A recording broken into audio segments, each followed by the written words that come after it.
Hey solo gamers, thanks for checking out How's It Play Solo. I'm Mac Kern, and today I'm going to take a look at Agricola. Agricola is a farming-themed worker placement game for up to 5 players, with both a basic and a campaign-based solo variant. I'm going to go over the basic rules of the game, and then I'm going to take a look at how it plays solo. Before you start a game of Agricola, you have to deal out minor improvement and occupation cards. Each player gets 7 of each of these cards, and the minor improvements have minor effects to give you a slight advantage over the course of the game.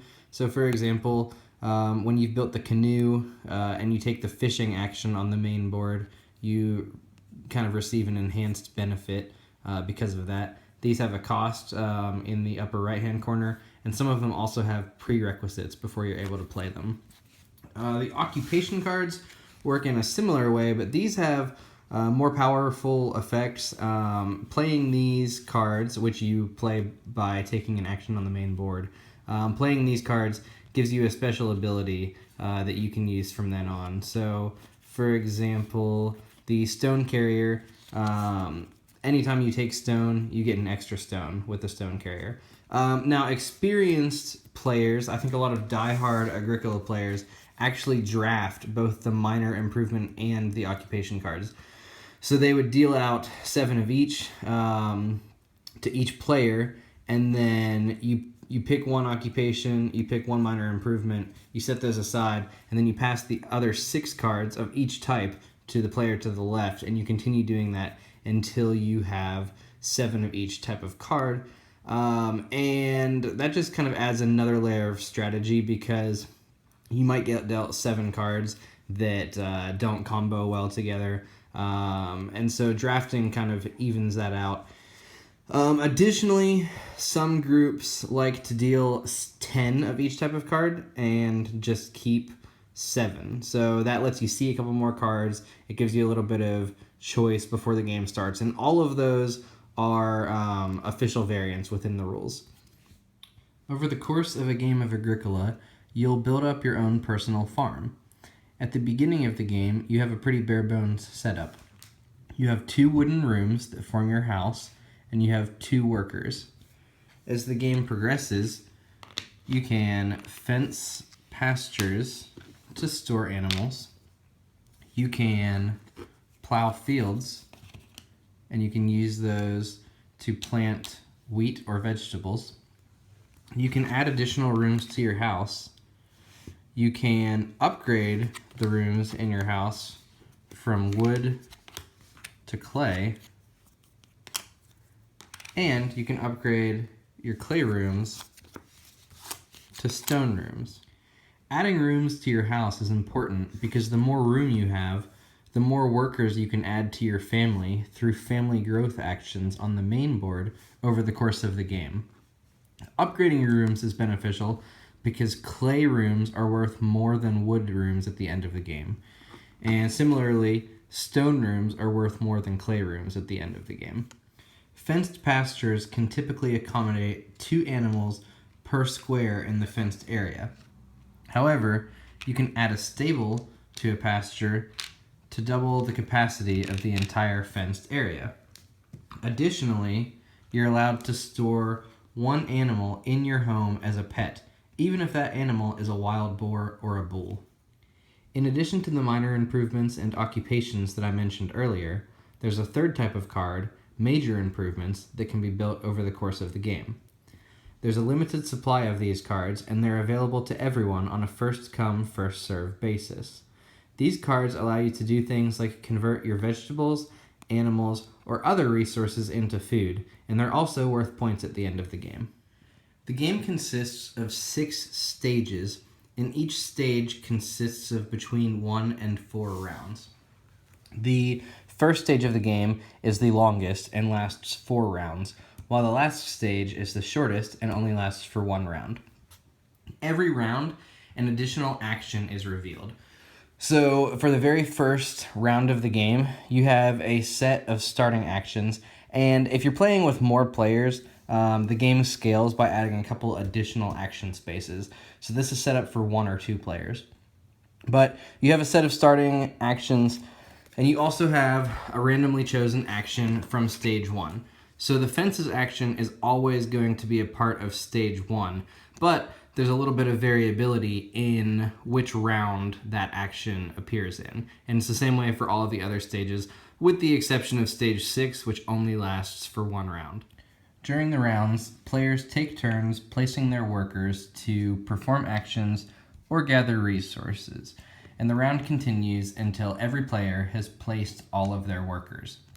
Now you'll notice that a lot of these resource spaces have a little red arrow, and that means that if no one takes this clay at the end of the round, after everyone has removed their workers from the board, another clay gets added to that space. And in the next round, when someone places their worker there, they get all of the clay on that space. Now that's only the case for the spaces with the red arrow. For example, this space provides a constant 1 grain. There's no arrow, so it doesn't accumulate. At the end of each stage, you complete a harvest. And harvest consists of 3 parts. The first part is the field phase, which is when you gather vegetables and grain from your fields. So when you plant vegetables or grain, you place a number of vegetable or grain tokens on the corresponding field, and during the harvest, you remove 1 token from each field and place those tokens into your supply. After you harvest your fields, you have to feed your family. And to do so, you have to spend 2 food tokens per family member. Or if you've acquired a new family member in the year directly before the harvest, that family member is considered a newborn and only requires 1 food. For every unit of food that you can't provide your family, you have to take a begging card, which is worth a brutal -3 points at the end of the game.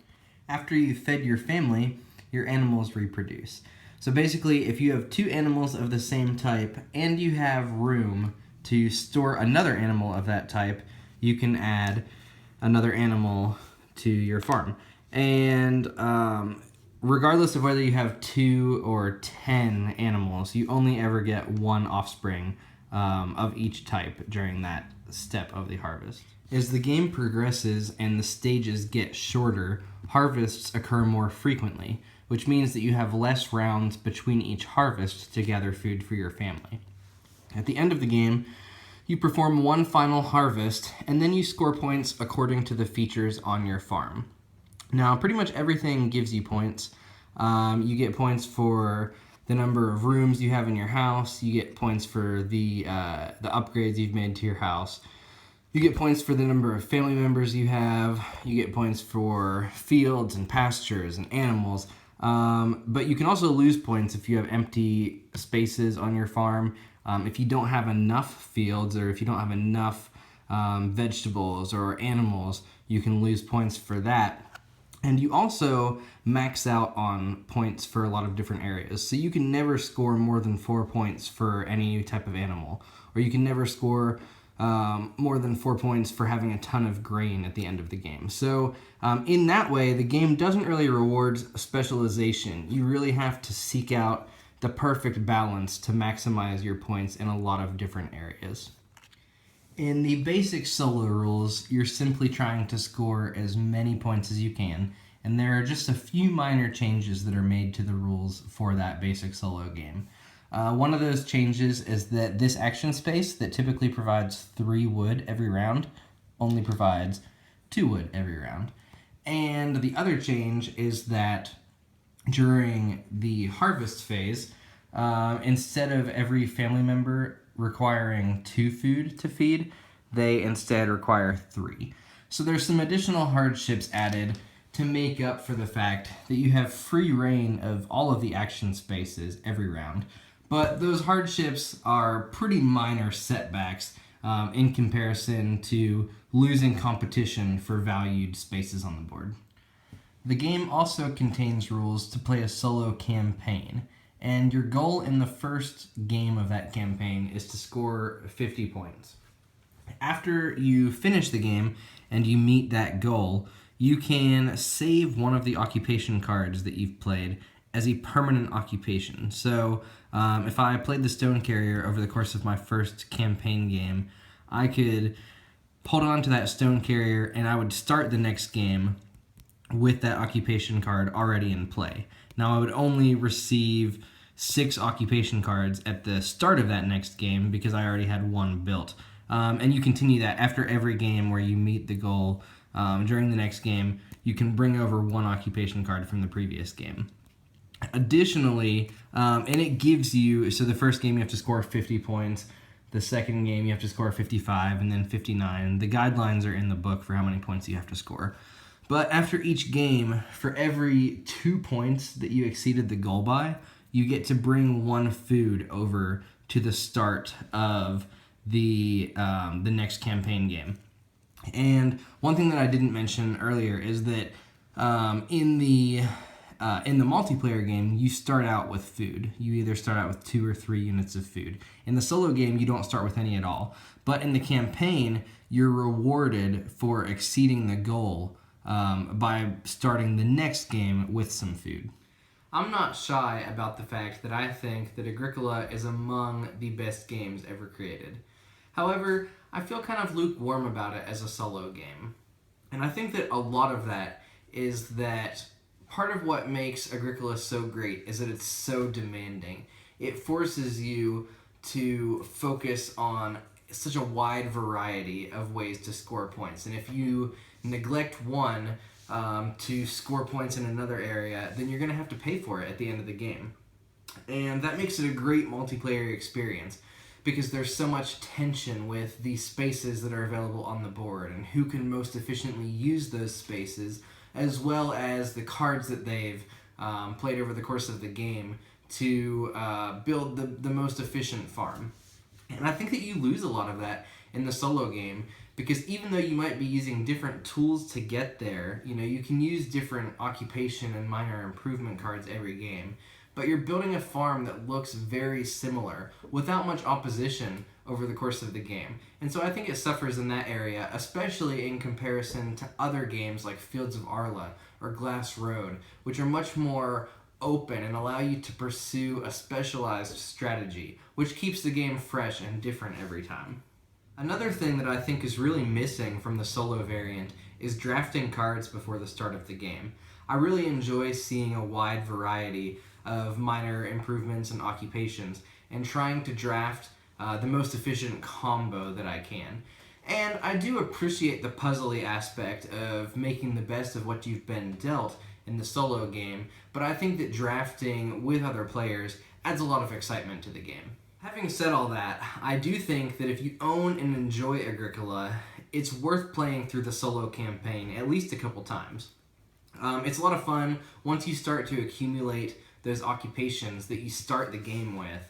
It kind of feels like playing the game on cheat codes, and if you are able to exceed the goal and bring some food over from game to game, you really are granted a lot more freedom to explore the game, and it's just a lot of fun to kind of see how powerful you can be at the beginning of the game over the course of that campaign.